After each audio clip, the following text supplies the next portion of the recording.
The Frosty's NFT scam goes wrong, and this happens. If you want to learn what happened to the people that are responsible, and where not other people will be held responsible for what they did in the NFT world, please watch the video all the way until the end. Before we start, slap the like button or I will slap you. Subscribe because I'm trying to hit 50,000 subscribers and my enemies are coming. And if you want to win a free Tesla, check the link in the description down below to sign up for MEXC, which are the sponsors for this video.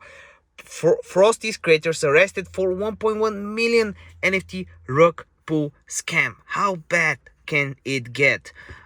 Prosecutors in the United States have charged two 20-year-old creators from California with money laundering and fraud charges relating to the Frosty's rug pull earlier this year. A rug pull is where fraudsters hype up non-fungible tokens, but not just that, any tokens.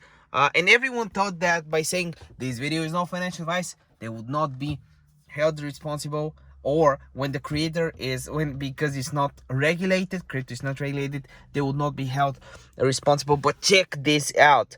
Ethan, Gwen, and Andrew Lucuna are arrested for stealing 1.1 mil. By the way, that's lower than Elena Rhodes scam.